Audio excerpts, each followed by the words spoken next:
Hello and welcome to Film It Now. I'm John Green. And I'm Brian D. Almeida. And today we're going to talk about our Star experience. Wars. We are going to talk about Star Wars Star for sure. We're going to talk about the Rise of Skywalker at the end of the episode. But we're also going to talk about our experience in film school. Again, this could probably be a several episode topic.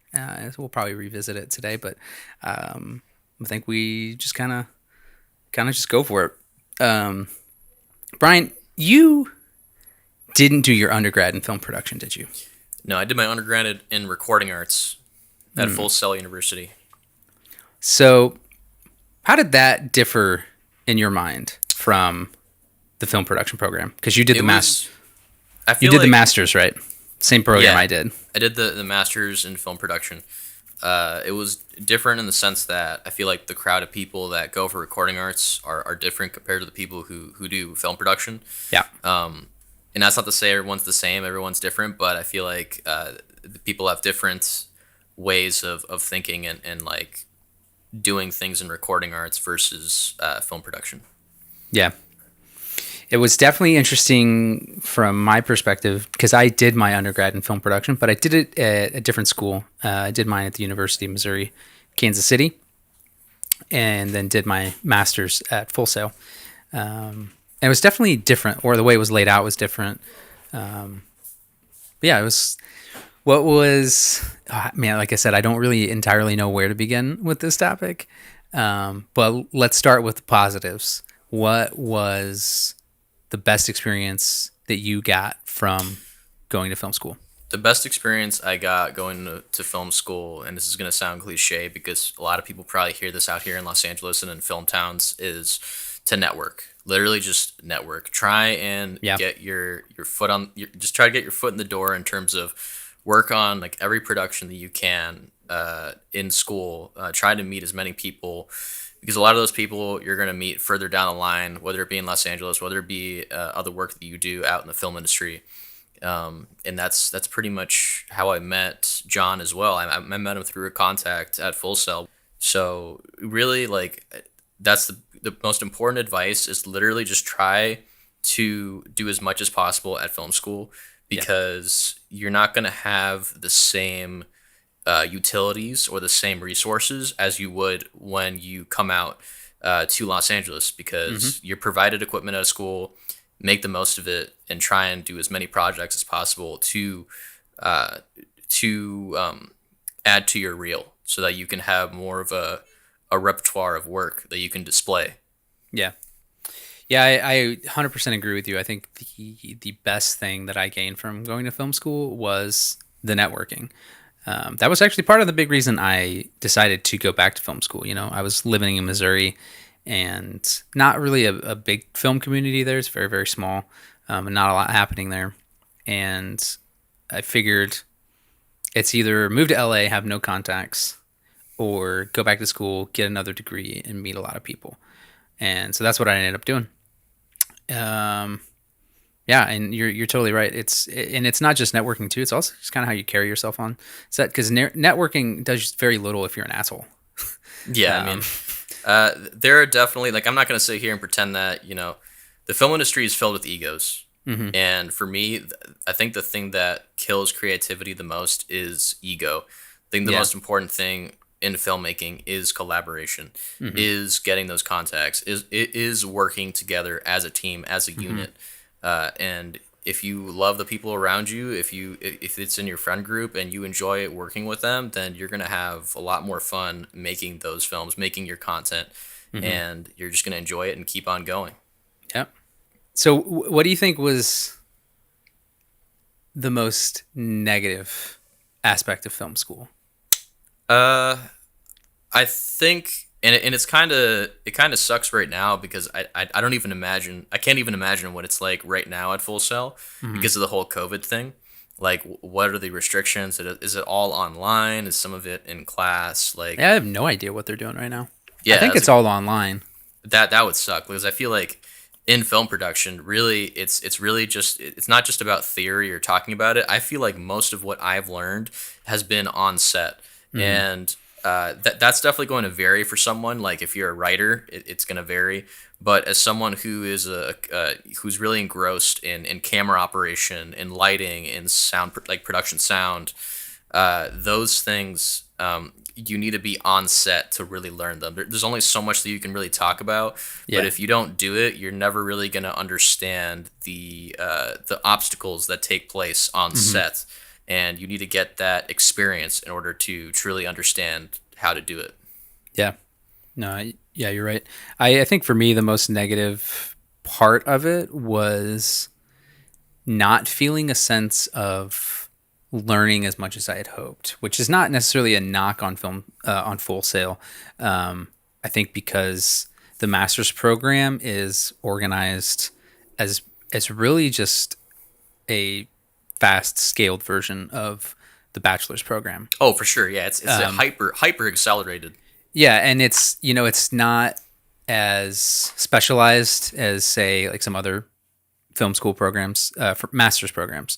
For example, USC. I have some friends out here that went to USC, and they have a directing track and an editing track and a cinematography track, which I think in hindsight, I think would be a lot better for people to kind of learn to specialize in something. But that really only makes sense if you already have a background in film production. Have a bachelor's in film production, which half of my class I don't think did. I think they all kind of came from other different types of programs. So I think it really depends on the type of students that you have. But for me, I would have rather have seen something where I could specialize in cinematography or editing rather than doing the entire production thing Yeah, again. I think since it was only like a year program, there is only so much that they could cram into that 1 year in Yeah. order to whether it be lighting, grip, camera, writing. Sorry, I might have said right. I said lighting, writing, um, direction, Hmm. and when you only have a class, because my class was about 12 or 13 students. Uh, I feel like some people got put into a position that they didn't really want to do because they had to Yeah. the thesis film. In order to get it accomplished, you had to have like a producer, a director, a Hmm. director of photography, a camera op. But we did go to other classes and say, hey, we need people to come on board so that we can have those roles filled to make the film. Um, I think a lot of the times I felt like I was sitting in class and there was a lot of things that were said that I already knew. Like I Yeah. felt like Yeah. I just wanted to make more For films. Yeah, for me, it felt like it was just a huge refresher for not all of it. Yeah, Being on set and getting the on set experience at Full Sail was definitely better than my undergrad because there was a lot more productions going on at Full Sail, and there were a lot more people who kind of already knew what they were doing. hmm And that same thing kind of happened to me when before I went to UMKC, I went to a different university and they had a completely different structured film program where it was laid out like every class was a different type of production, a different part of production. So you had a lighting class, you had a cinematography class, you had an editing class. And then when I transferred to the other college, they had it laid out by beginner production, advanced production, intermediate production, and then you had like directing talent and a couple other courses. So none of my credits translated one to one. So they kind of had to shift everything around. And then I ended up in the advanced production course, and we got into advanced production and they were teaching 3-point lighting in the first day. And I looked around the entire class and leaned over to one of my buddies and I was like, "You guys don't know 3-point lighting yet?" And he said, "No, we haven't covered that yet." And in my mind, I was like, "We covered this day one in my lighting class at this, and this is basic stuff. Why is this something that they didn't cover in basic production so that by the time you get to advanced production, you're actually working on big production?" So already, when I transferred from one college to another, I felt like it was kind of a waste of my time. yeah. And that was another reason that I kind of wanted to go back to film school, and I wanted to go to a school like Full Sail that's well known for the film program. Um, and I will say it had What's been interesting though is that the Full Sail is known for its film bachelor's program. I feel like when we were getting into the program, the master's program was It only like was, about a year, a little over a year yeah, old. I think I was in the 12th month of the program, Yeah. or the 12th cohort. So yeah, it was pretty new. And part of the reason, I had also wanted to go back to it had been 5 years since I graduated college and then went back to get my master's degree. So it was nice. There a lot of the things, a lot of those refresher things were kind of nice because my work experience during those 5 years was corporate work. I just got a job as a video producer at a corporation, and that's what I did. And so I was also the only one who knew anything about production. So there wasn't a Hmm. whole lot of like really, really great hands-on learning or mentorship from another DP or anything It like was just that. all you. Yeah, it was just all me. And so that's another thing that I think that was invaluable about going to film school was making connections with some people who are in the industry who can mentor you and really help grow your skills that way. It's interesting because you had mentioned if films have a role, right? Hmm. And I feel like when I came out to Los Angeles, I feel like my greatest asset was being kind of like a jack of all trades in the Yeah. sense that, well, now I'm more into like video production, which I kind of use my because I do video production full time, but I do the films on the side, freelance. You know, the Yeah. films that Same. we do, and I definitely take the film production techniques that I do, and I put it with my video production. I think people get caught up on, trying to unionize or trying Hmm. to hone in on one skill, and I Yeah. feel like in doing that, you might be closing yourself off to other opportunities. And I do understand that it makes Potentially. sense. It makes sense to unionize if that's what you want to do. You want to be like in the cinematographers guild and such. Yeah. But like if you're just coming out and I you would might. say that if your goal is to work on Hollywood films, and that's what you want to do, you kind of do have to unionize. Yeah. You need to pick. Yeah, I mean, that's actually something I talked to a director recently. I think I talked about this in the first episode, and another piece of advice he gave me was join a union. Actually, this was a different guy that I talked to. He was another producer and actor, and he said you should join it. Figure out exactly what you want to do and unionize because what a lot of people are going to look at if they see, oh, you do a little bit of everything, they're not going to assume that you're an expert at anything. So if you want to be a cinematographer, and this is what I'm working towards now, is I'm marketing myself as a cinematographer, not as an editor, not as a jack of all trades, as a cinematographer, because those are the jobs I want. I want people to Hmm. hire me to be a DP, so I'm going to market myself as a DP, and when I can afford it, I'm going to join the guild. I think it really does depend on what your end goal is, right? If your end goal is Exactly. to be a cinematographer, then maybe you do work up the ropes into being a camera PA, being a Hmm. a camera op, being in lighting, being a gaffer, and working towards being a DP, and then investing in a camera package of your own, Yeah. and just really getting as many contacts as possible to where you're starting to work those union gigs. Yeah. On the other hand, I also feel like if when you come out to Los Angeles, you're still trying to get an income, Hmm. and it's really difficult in the film industry, especially right now Yeah. because of COVID, and it's really just like devastated the entire, across the board in Los Angeles, like productions. Um, if you want to be flexible, I feel like you have to tailor your resume or tailor your portfolio and make several if you want to be, a video editor, if you want to apply for a camera op, if you want to apply for being a director of photography, a producer, what have Yeah. you. It really depends on what your end goal is. Yeah. That's true. Um, yeah, I think it's very important is figure out what your goal is and find people who are doing that thing that you want to do. So if your goal is to be a cinematographer, network with cinematographers, find people to mentor you and train you to help get you to those goals. Hmm. I think that's the biggest thing you can do. All right, Yeah. so back to film school. Um, What was? Did you have any like really awkward or weird things, uncomfortable moments on set? I don't know, just like just give me like a goofy story, crazy story from being in film school. Okay, so there's one goofy story. It's like one of the earlier classes. I won't name names because it's kind of a Yeah, yeah, yeah. it's, We'll avoid it's that.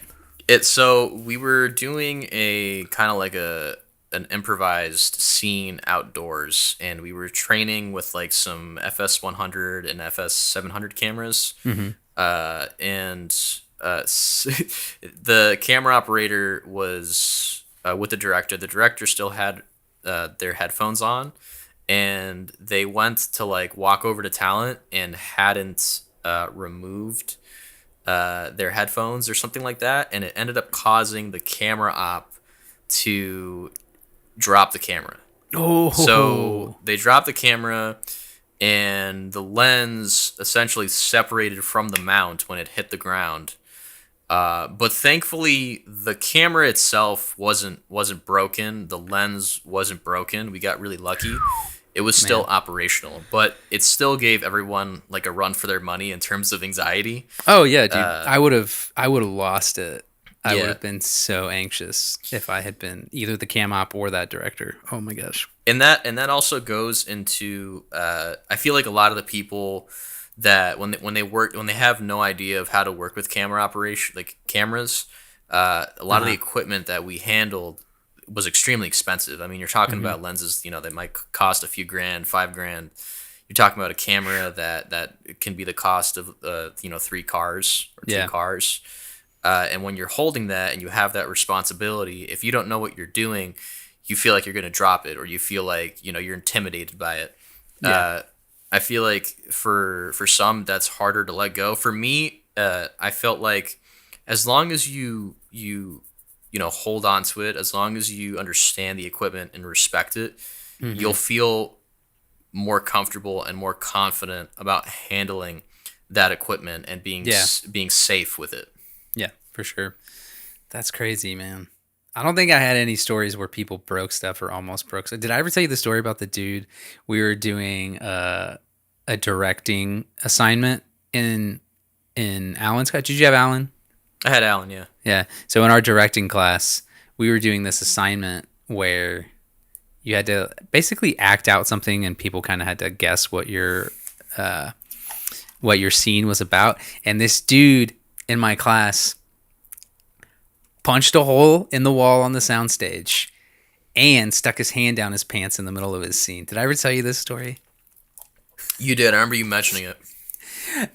That's the short version of the story, which to me it was the funniest, most awkward thing because none of us knew what was happening. The dude walks into I the can only room. imagine Alan's face. Oh, You're like, it was priceless. It was so priceless. So the guy walks into the soundstage, starts his scene, starts like talking about his a girl or something that upset him or broke up with him, whatever. I don't know. Punches a hole in the wall. Um, well, I don't remember if he punched a hole in the wall, but either way, he punched the soundstage wall. The one of the picture frames fell and broke. And then he sits down on the couch, and at this point, we're all just like, we're just stone. Don't know what's gonna happen. This guy's angry right now. But then he like undoes his belt and sticks his hand in his pants and like rubs himself for a minute. And we're all just like, oh my god, what is this guy doing? what is this? And Married with children? and then he breaks the fourth wall. He gets up into the face of another one of my classmates and starts yelling at him as if he were the girl in this whatever I scene feel that he's bad for that coming up guy. with. Oh, he which is funny because he was like the biggest dude in our class.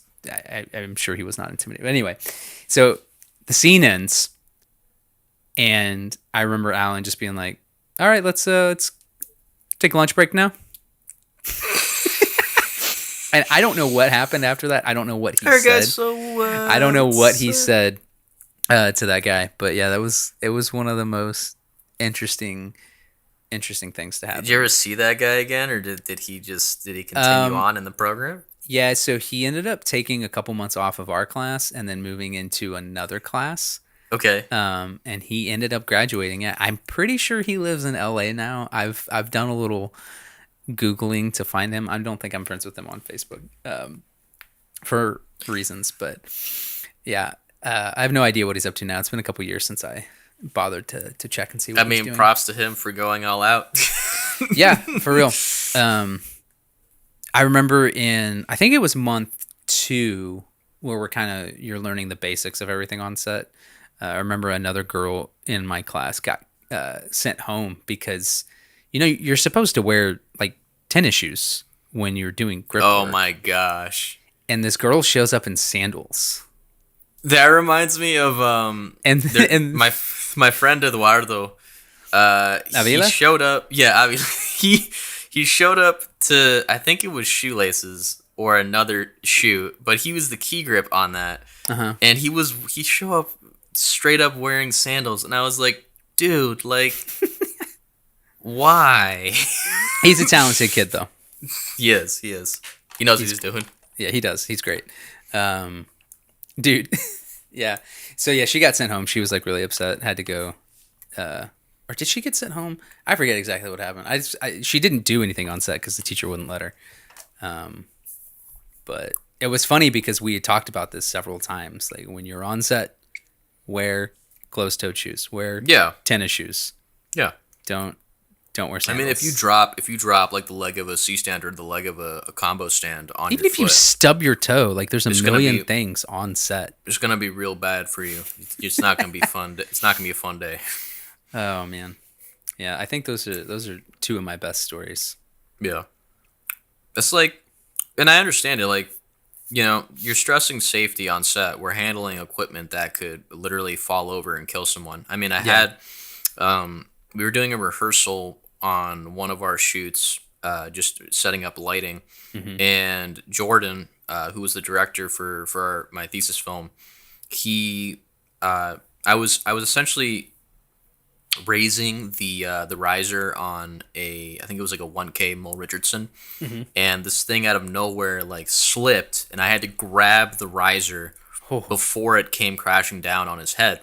dang. So I stopped it, and just after that, I made sure to tighten the riser as much as possible. Yeah. Not like within Safety reason, chains, Brian. but like Safety chains. just making sure that it doesn't loosen and drop. That's why like the lefty loosey, righty tighty thing is so important when you're setting up grip equipment. Yeah. That's crazy, man. So before we move into our next topic, would you recommend film school to It really, someone else?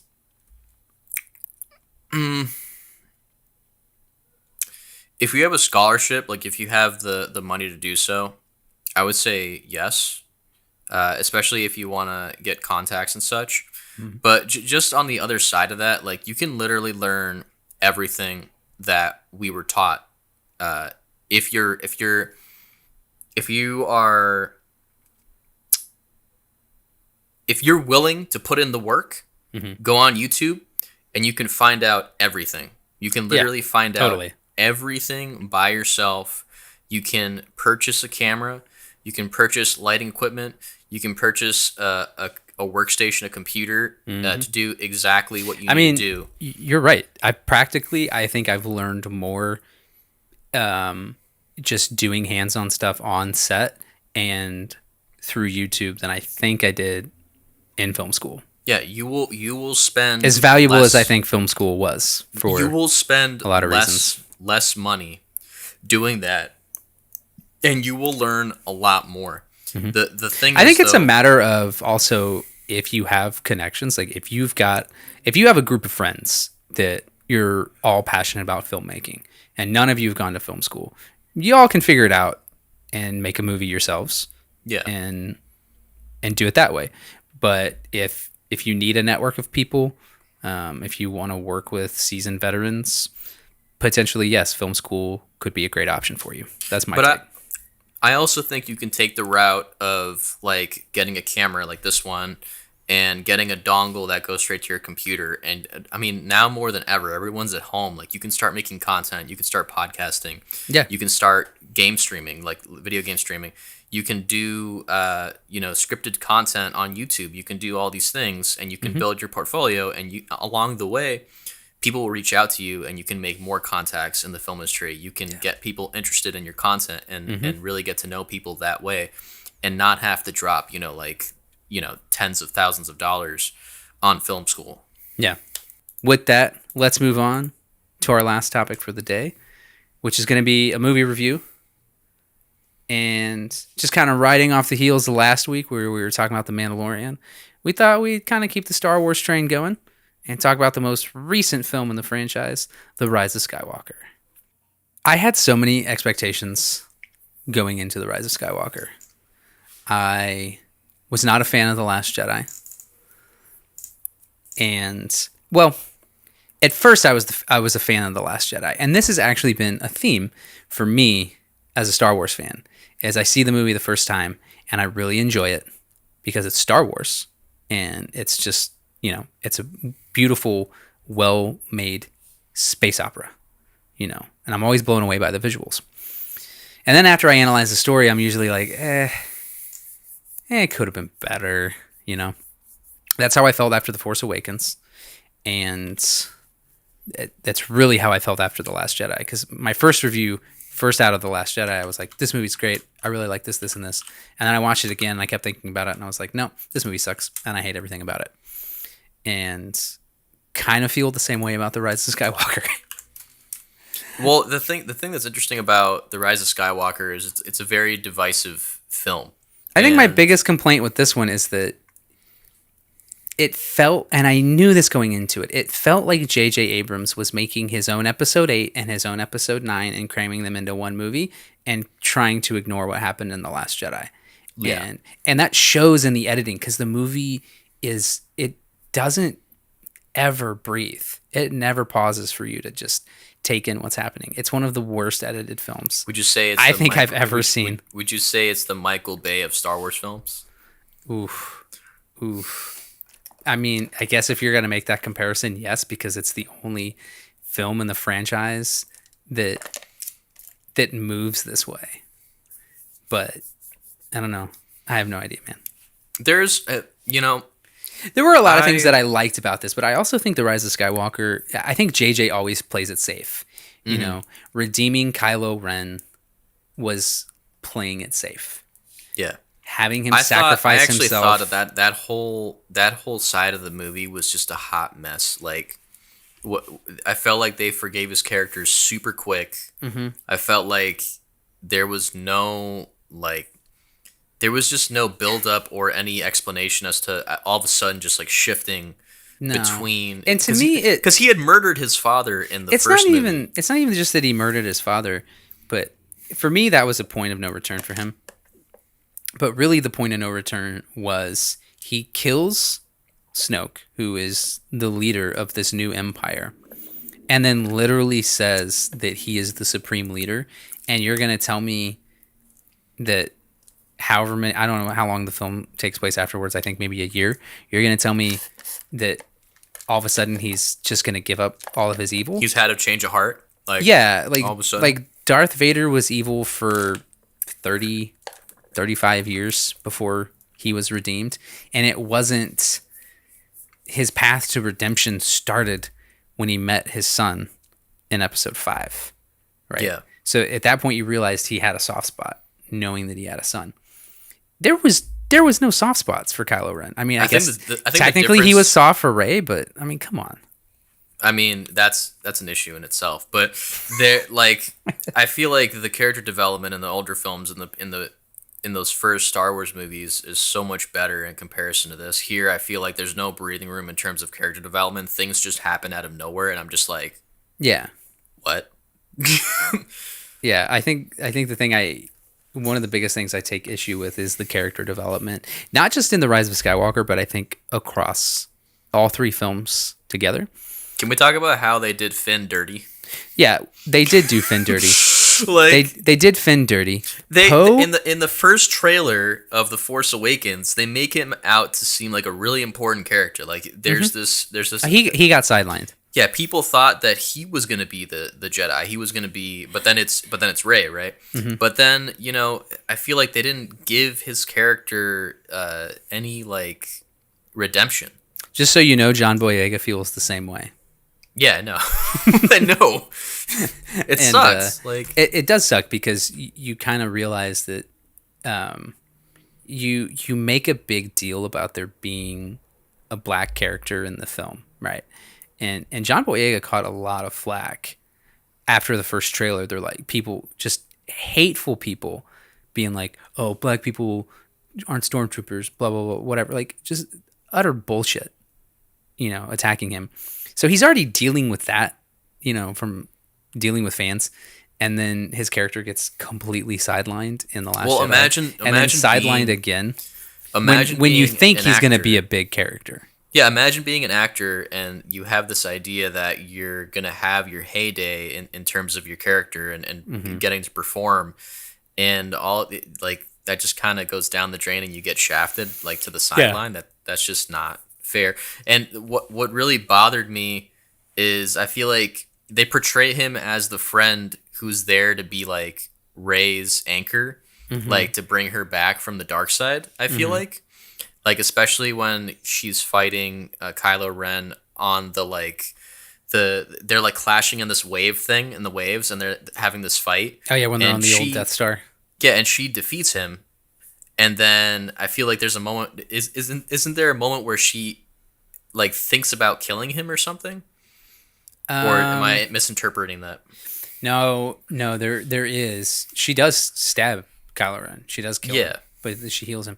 However, she loses that fight because he's about to kill her. He overpowers her, and then he hears Leia's voice, and he pauses and turns around, and that's when she grabs her sword and stabs him.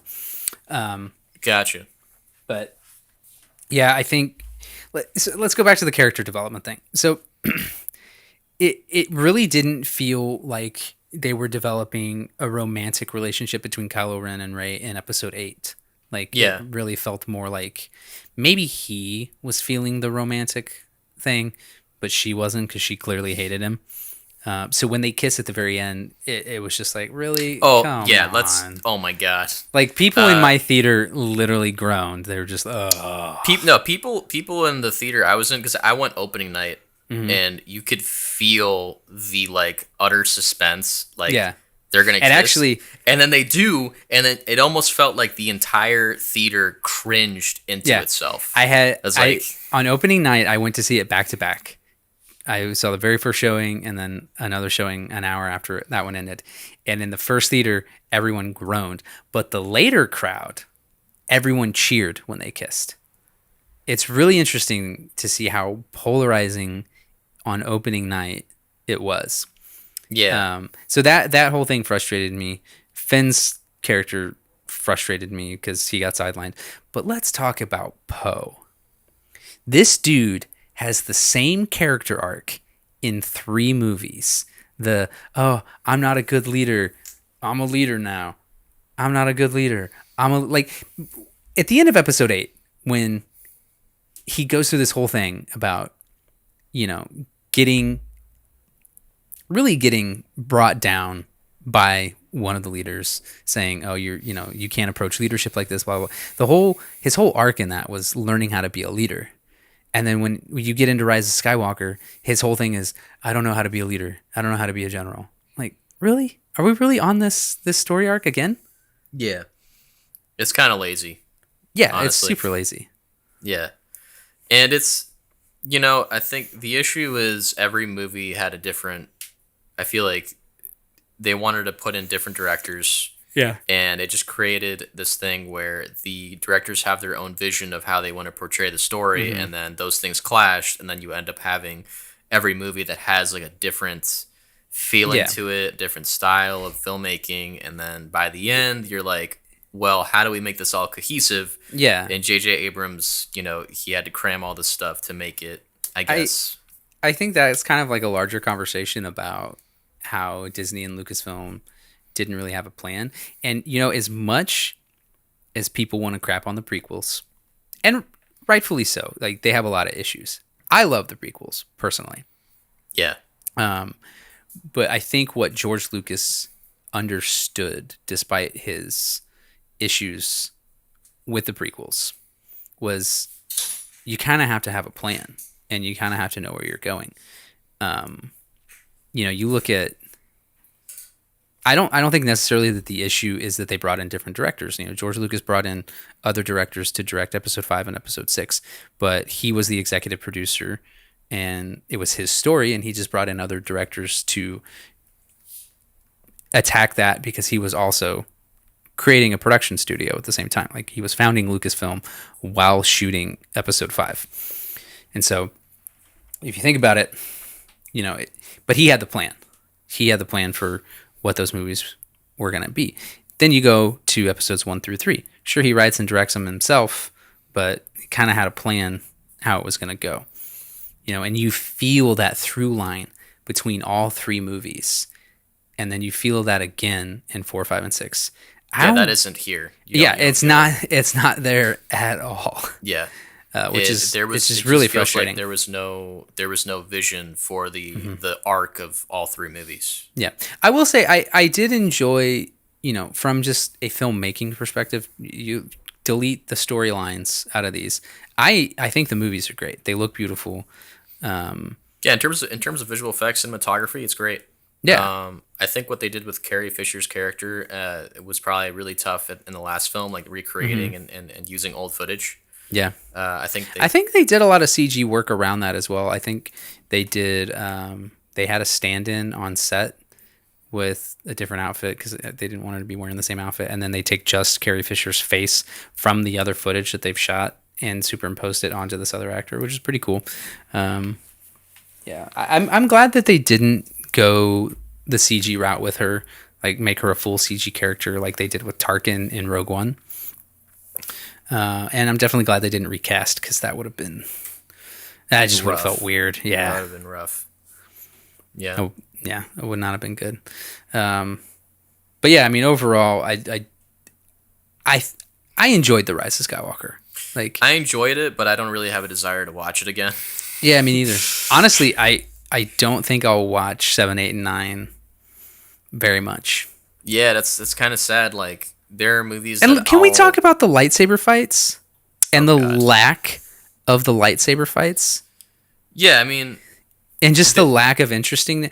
Like the only real lightsaber fight is in episode 7. I guess there's the one in 9 between Rey and Kylo Ren, but it doesn't seem like there was any choreography in terms of sword fighting. When you look at 1, 2, 3, Phantom Menace, Clone Wars, Revenge of the Sith, you have these epic sword fights with Darth Maul, Qui-Gon Jinn, Obi-Wan, Anakin. It's really interesting how all of that has changed over time because in episode 4, I remember watching the behind the scenes and Luke Skywalker said, Mark Hamill said George Lucas basically told him these lightsabers, they're not light, they're like Excalibur, they're big, heavy swords, this thing's generating all this energy. And so that's why in the original trilogy, they're kind of slower and they're hacking and the fights are really slow.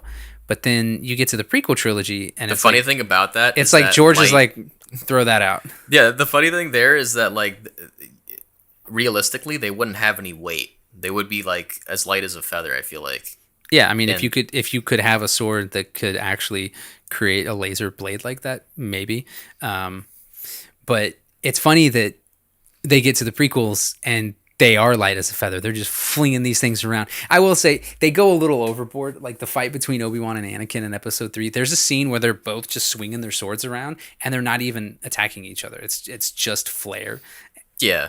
Like that one moment, I'm like, all right, come on. Like you guys are just going overboard here. But I love that intensity. That just my personal preference from those 1, 2, 3 movies, especially in Phantom Menace. In the end, when Obi-Wan has to fight Darth Maul, yeah, it just adds to the intensity of the moment. And I feel like with these newer films, Force Awakens, Last Jedi, and Rise of Skywalker, you didn't really see those fights. Well, there And was no lightsaber fight in The Last Jedi, which is yeah, a huge complaint. well, there is. There No, is in the end, right? no, In because Luke Skywalker's a hologram, and the blades never actually clash. no, There how is about the Last Jedi? In the end with Snoke, there's Kylo Ren, and then there's That's not even Rey, a real right? lightsaber fight though, because it's two people with lightsabers fighting regular people. It's not a That's the real. It's not a yeah. real saber It's on not a saber duel. It's not battle. a duel. Yeah, it's not a Yeah, lightsaber duel. and And that's the funny thing about that fight in particular is that they even, there's a great video. Corridor Digital does it where they mhm. do the stuntmen react video, Oh, dude, and they that's so essentially great. Oh, tear they rip it they apart. tear it apart. Yeah, There's a point where one of the guys has two blades, and then they roto one out because it's like obvious that he could kill her. They talk about it in that episode, and it cracks me up every time I watch it. Also, what really cracks me up is stunt guys doing nothing. People just waiting in the background, waiting for another guy to die, so it's their turn to come in and get killed. Like, yeah, come and on. then doing like random 360s just to like fill Yeah, that frame with motion for that moment. yeah, it's ridiculous. Like there's a moment where Ray kicks someone, but Mhm. all three or four stuntmen react and like back away, and It's a it's like, oh, it's a like it's a force kick. it's a force kick, totally, yeah, Yeah, for sure. exactly. Yeah, just use the force, kick them all away at the same time. I do feel like um, because there was such a negative response to The Last Jedi, JJ really went really heavy on the fan service in Episode 9. Um, but I think if it were me, Would you go as far as saying that some of it was like ripped from fan fiction? no, a lot of it, I don't know if you would say I don't know what a lot of people's fan fiction are. Um, I think,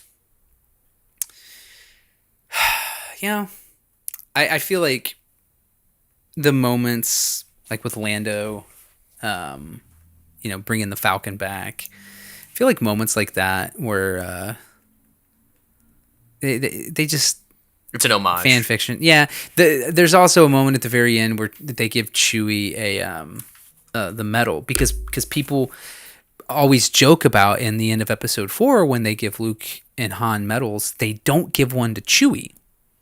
And no one knows why. Is it because he's an animal? Are they racist against Wookiees? I have no idea, but Chewie didn't get a medal. And so there's actually a comic book that Chewie does get a medal.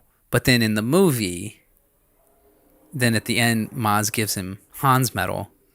And it just feels forced. Like here we are 5 I movies think that later. is something to Chewie say finally about. gets it. I don't know. I think there is like political subtext sprinkled throughout the entirety of Star Wars. Oh, And those sprinkled. could It's very overt. Like very apparent. Yeah. George Lucas is never has hidden the fact that these movies are just riddled with political subtext. Yeah, so that could be a thing where like, oh, like Wookiees are second class, that Hmm. kind of thing, where they could have that commentary and compare it to the real world. Yeah, I don't know if that's something that he actually did on purpose or not, or if it was just he just didn't give Chewie a medal. Um, Yeah. but it's that could be a whole other conversation talking And about the sometimes and political nature of sometimes Star Wars. and sometimes when the story is out there, people have their own idea and their own thoughts in their head that attribute to the story themselves. Hmm. And as long as the creators don't come out and say that's canon, that's non-canon, like these things are theories that they're plausible. Yeah. Yep. So anyway, what else can we talk about with this movie? What was your favorite part of the movie? My favorite part of the movie. Ooh. That's a tough one. When I think about the movie and try and think of like my favorite part, I struggle. Yeah, I do too. Because I tend to see a lot of missed opportunities. This movie introduced a lot of new characters, which I think is not really something you want to do in the last movie of a franchise. Yeah. I kind of think back like there were a lot of new characters introduced in Return of the Jedi, but they had very small roles. It was more to show how big the rebellion had gotten by this point. Hmm. So I think I was kind of frustrated that there were so many stories going on and all these new characters getting introduced, and we still really weren't focusing on the relationship between the three characters together. Finn, Poe, and Rey. And also, Was it ever truly established who Rey's? Oh, it was Palpatine, wasn't it? is Palpatine. Yeah, which Yeah, also kind of just felt like cop it's out. yeah. It really felt like a cop out because I recently Daisy Ridley came out and said that one of the early people they were thinking about making her related to was Obi-Wan Kenobi, which to me would have made a lot more sense than Palpatine. For one, when did Palpatine get frisky? Because if you think about it, she would have been born shortly after Return of the Jedi. So Well, you're is telling she a clone? no, she's No. not. Okay. She's his granddaughter. Okay.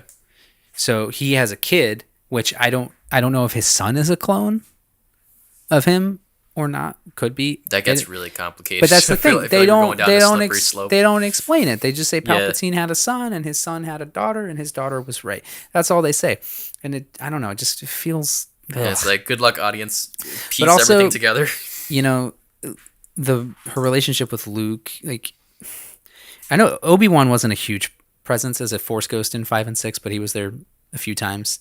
And I really feel like they could have done more with bringing Luke back as a Force ghost instead of just bringing him back and saying, "Oh, I was wrong," and that was it. He didn't really offer much real advice to Rey or really train her. Um, I don't know. It's not a great movie. So, what you're saying is no favorite part. Um, yeah, thinking back now, I'd have to watch my early review. The first, like, Yeah. because the day after, because like I said, the day after I saw it, I definitely liked it more than The Last Jedi. I still like it more than The Last Jedi. But I think I think my favorite part is when they go back to the original Death Star. Just but see, I have, just purely because of nostalgia, just the nostalgia factor. but let's talk about that moment because this is an enormous oversight.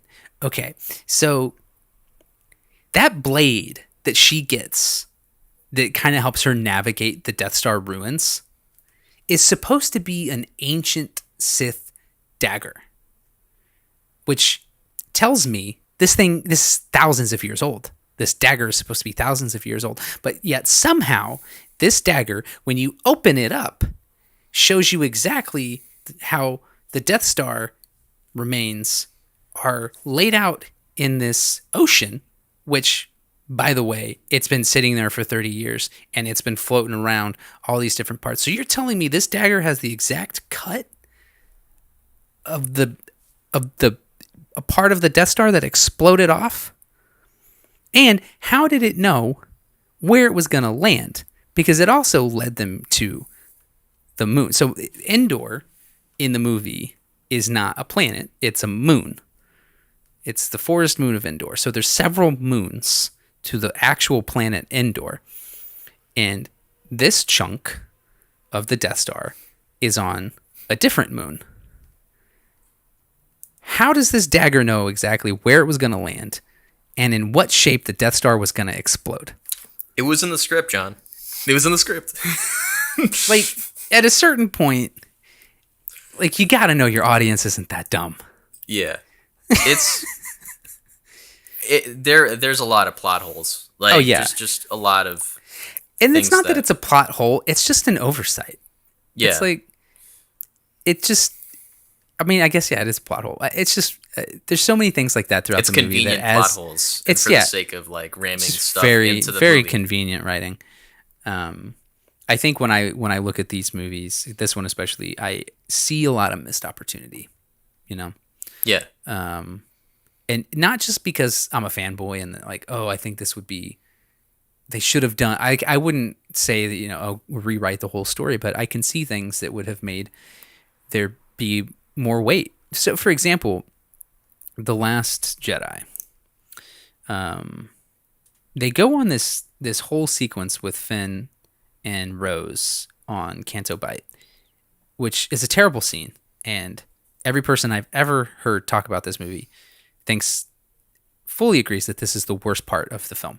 Yeah, that whole part was completely pointless. So, two things that I think would have made that better. First of all, couldn't they just, rather than trying to find a code breaker, couldn't they just be trying to find, I don't know, Lando? So let's say it's Lando. Who they stumble upon in the last movie. Who they just randomly stumble upon. Like, yeah, because Lando apparently just loves going to Burning Man. and then they show up to this Burning Man thing, and Lando's there. Okay. And then, okay, so You gotta pay homage to the old characters, you know? So let's say for just argument's sake, they're trying to find Lando. That already would have been better. But second, they go through this whole chase sequence where they're being chased by the police of this town. And it's a terrible, terrible little sequence. You know what I think would have made it more interesting? The entire film, Phasma's talking about how Finn is a traitor. And then she says it in, at the end of episode 7. Wouldn't it have made more sense for her to like go to Snoke and say, hey, this stormtrooper's a traitor and I'm going to go hunt him down and I'm going to kill him. Right.